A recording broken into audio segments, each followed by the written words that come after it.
Well guys, another day, another project, and in today's episode we're going to be in the Defender 110, and if this is your Defender, then you need to watch this video.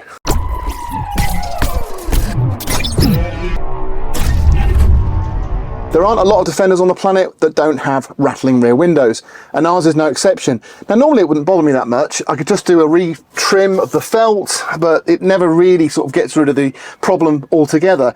So because we fitted a really nice stereo system and it's being slightly spoilt by the rattling windows, we're going to opt for a new product to LR Parts, and that is a one-piece rear window. Now opening sliders are really useful if you've got pets. I don't have pets, and there's a more secure way, I think, to put ventilation into the vehicle with the second row doors. So you've got these NAKATANENGA do a grille system that sits at the top of your glass, and you can wind your window up and actually it's secure but has got ventilation. And I think that's a safer option than leaving these open. Now these again are quite a big security risk, so replacing them with a one-piece glass is quite a good option for us. Now the units I've got are from VGS, and they did the panoramic glass that you might have seen in a previous episode that we fitted. The quality is exceptional. Now they're an OEM part, and they are supplying them to Land Rover, albeit in a different format, but the frames should fit straight in.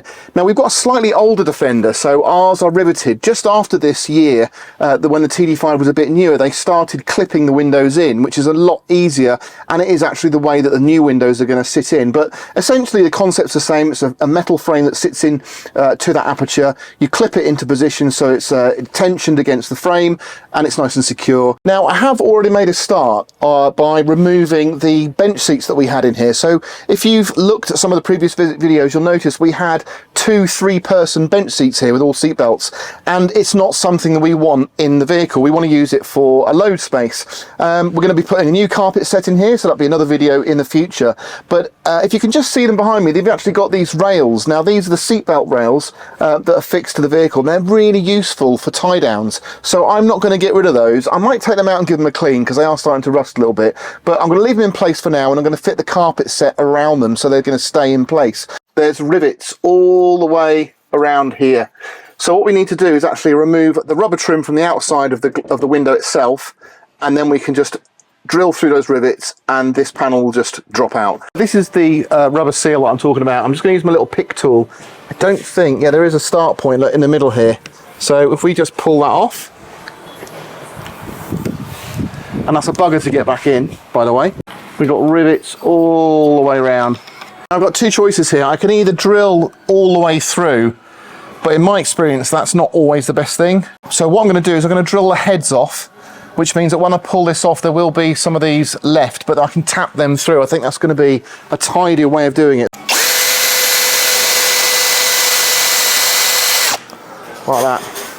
Now I've actually changed my drill bit for this one, and it's got a little tip on there, but it goes broader, and that's really cool because it's just getting rid of the rivet top and then it's just dropping off. So don't know what it's called, but if you can get one, it's quite handy. Let's give it a little pull. Here we go. One window out.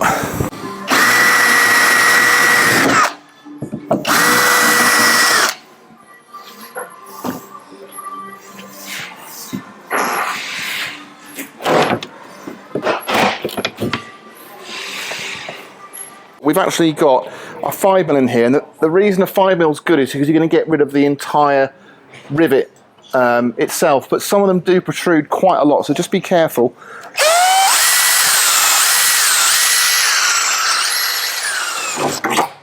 They're only aluminium, so they're pretty easy, but this is the weakest part of the frame, so when you're drilling these out and pushing, try not to bend it, so you might need to support it slightly.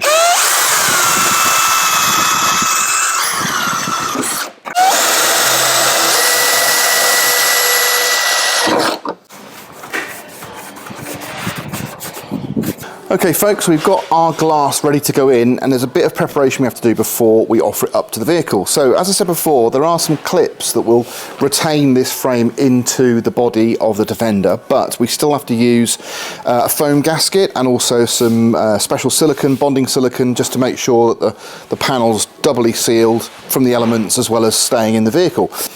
In the kit you'll get a roll of this foam. Now this is self-adhesive, and that needs to sit on this outside edge. There's a little ridge on here, so this is the inside of the frame that goes into the vehicle, and this flange is on the outside. So we'll put this foam strip all the way around the outside, and then there'll be a gap just between, you can see here, there's an actual gap between the foam and the housing itself, and that we will fill with a silicone bead.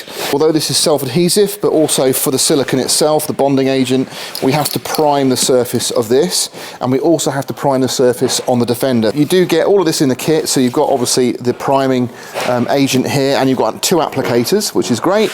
These are really absorbent, and you'll see just how little you need to actually put on there, but I'm going to basically soak that and then just run it all the way around initially in there like that, and you can see you don't need much pressure.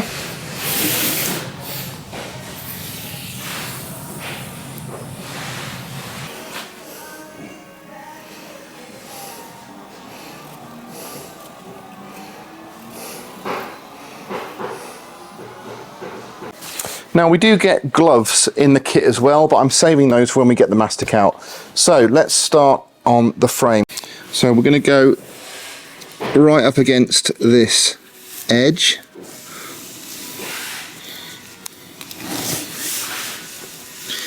So this does 2 things, this foam strip. This will actually weather seal the panel against the frame itself, but also it should stop the silicone oozing out when we actually fit it.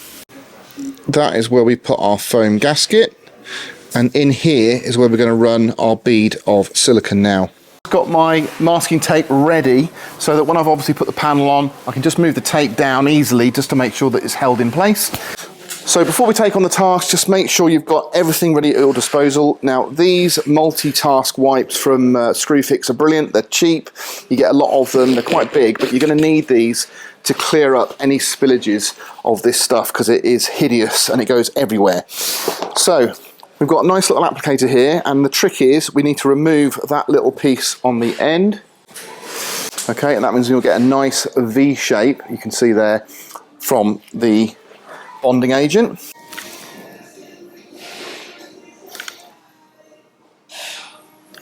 Make sure you've got the bottom of your glass, and this is marked on this particular one at the bottom, so you've got a CE mark there. I'm going to drop the bottom edge in first and push it up, then use my bits of tape. Okay. Luckily none of my stuff is showing through, so let's get my tape. So it's covered all the primer, which is good.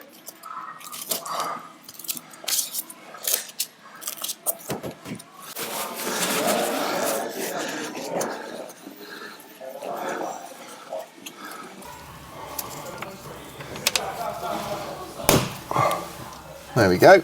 Right, here's my trim piece. Got obviously an edge that way and that way, so they're sort of channeled, chamfered. So you've got the smaller area at the top and the larger at the bottom. So what you need to do is sit it against the ridge of the frame with the larger section facing downwards. So it's just like that, and then you just push the clip down. And we're going to rotate it. So we sit it like that, and then quite simply push it down into place. So where have I put them? I've got 1, 2, 3, 4, 5, 6 at the top, 2 on each side, and I think 5 or 6 at the bottom, so 5 at the bottom, all evenly spaced, and that is stopping it leaving. But it's really nicely in. It's going to go off in a few hours. Yeah, looks pretty factory, I think, and that's the whole reason we did it, because we didn't want to sort of do something. I really like the panoramic glass, but I don't think it's right for this vehicle, and that is a really good solution to keep the noise down, improve the security, and just keep that factory look. So this particular glass tint is the green. It's a factory OEM colour. It matches all the other glass on the vehicle, and that's what we wanted really, because I didn't want people to notice so much that we'd replaced these. I want them to have to do a second glance to see that they are an aftermarket panel. I suppose if you wanted to, you could get a Sharpie pen and draw a line down here. No one would really know the difference. But I think they look great. I really like them in that particular tint, but I think on other vehicles, a dark tint would look really nice, especially on a darker vehicle. It would really set it off. So we're all buttoned up now. I've got the interior trim all in place. So that went on a treat, got everything cleaned up. We're now ready to do some more work on the load space of the vehicle and get things looking a little bit better on there. As I said before, I didn't want to make a massive transformation because I really like the classic look of our Defender. And I just think it's nice that you can do a quick glance and it looks perfectly normal. It's only when you sort of have a bit of a study and you go, hang on a minute, I thought they were supposed to be sliders in there. But at the end of the day, the noise difference inside is phenomenal. It just every single thing that we're doing to this Defender at the moment on the interior with like the sound deadening, the stereo system, which you haven't seen yet, but we've just finished fitting today, is incredible. And it really does sound amazing. And I'm so pleased that we fitted this glass because probably the best sound in the vehicle is in the back. Now, these glass units aren't just suitable to replace existing sliding windows in a Defender. You can actually fit these or retrofit them to a hardtop. So if you've got a 90 hardtop or even a 110 and you want to fit these windows, you can do that quite easily. Now, if you want to know how to actually measure up the aperture correctly for a set of windows like this, go back and have a look at a previous video we did when we actually masked up and cut out the apertures for some panoramic glass, because it's exactly the same process. And then these panels will slot straight in. So really, the two key benefits to fitting these are security and noise. They are far more secure than a standard glass frame would be in a Defender, and also they're not sliding, so you haven't got that risk. Now, one very important thing I need to mention is that lrparts.net are offering 10% off for the next week for the viewers who are seeing this. Now, it's not being announced anywhere else, it's just on this video. So if you go to lrparts.net, anything you buy, if you enter the code NOV10, NOV, which is for November, NOV10 at checkout. I'll put it on the screen here so you can see it. Enter that at checkout and you'll get 10% off anything on LR Parts. That's just for 1 week from today. And so if you're watching this in the future, I'm afraid you've missed it, but don't worry, we do keep working with the guys at LR to give us the discount codes for the viewers and subscribers of the channel. So make sure you go online this weekend, check it out, buy something with that discount. Hope you enjoyed the video. If you did, please do give me a thumbs up, subscribe if you haven't, and I'll catch you on the next one.